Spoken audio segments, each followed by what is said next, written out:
And I state that without arrogance. I don't mean to be arrogant, but I am a realist. And as a realist, it would be absolutely unprofessional for me to sit here and pretend I'm not an exceptional human being. Because I am.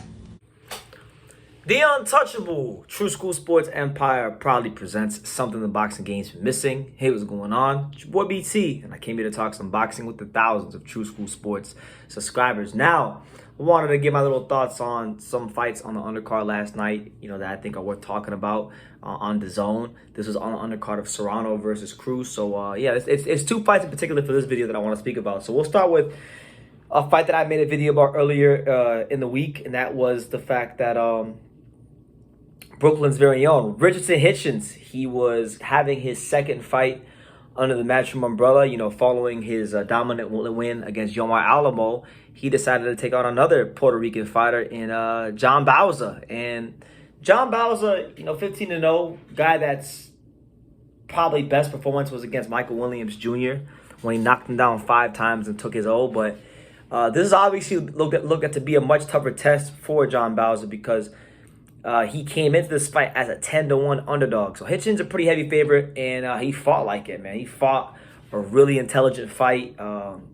He dropped Bauza in the first round with a jab, and I believe their feet might have got tangled up, but it was a clean jab that landed. So set the tone very early, and that was a common theme of the fight. The stiff jab of Hitchins, the patience of Hitchins, the straight right hand of Hitchins. He wound up scoring another knockdown later on in the fight.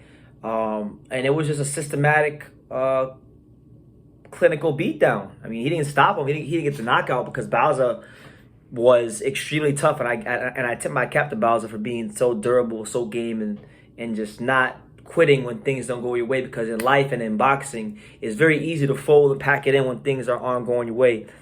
And he didn't do that. He continued to try to find a way to win and try to win the fight. He didn't ultimately, but he gets an A for effort, and we respect that on True School Sports. But Hitchins a really good performance. Didn't get hit a whole lot cleanly. I thought worked very well behind the jab, and I'm even in this fight, the last fight I saw improvement. This fight I'm seeing improvement. So Hitchins for me, he's a guy that when you look at fighters, when they progress from prospect to contender to mandatory challengers, to ultimately champion, you want to see.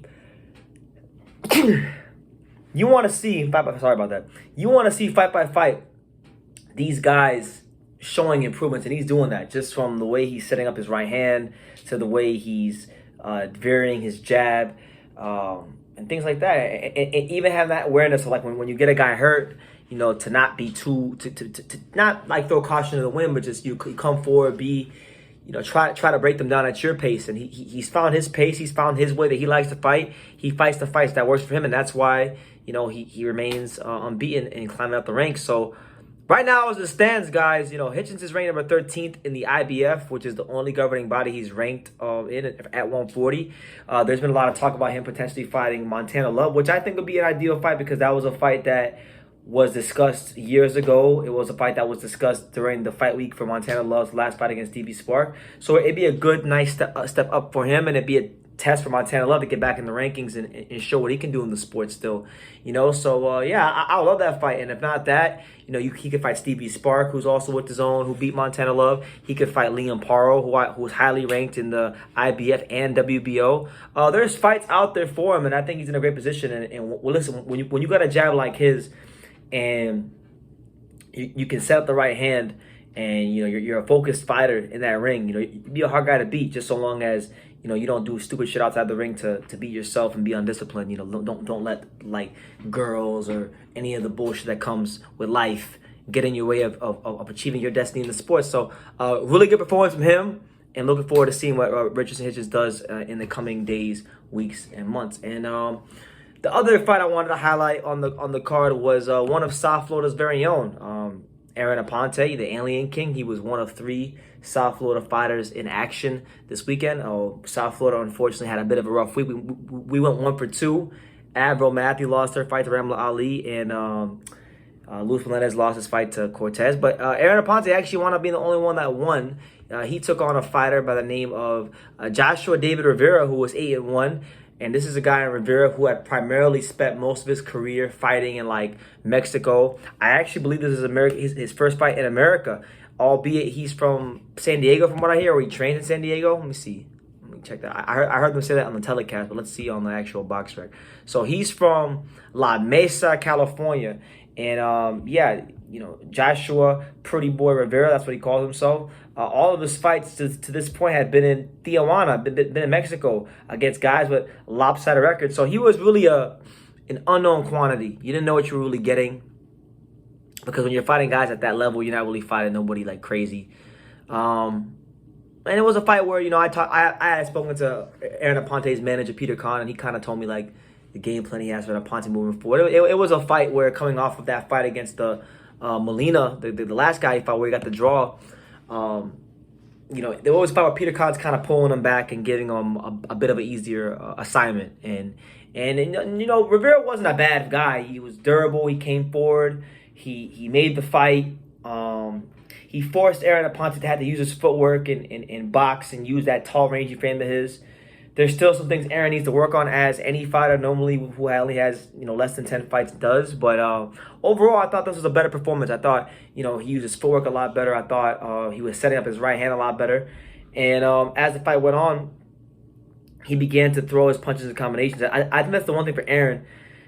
Aaron needs to continue to get that through his head that, like, he's not a one-punch guy.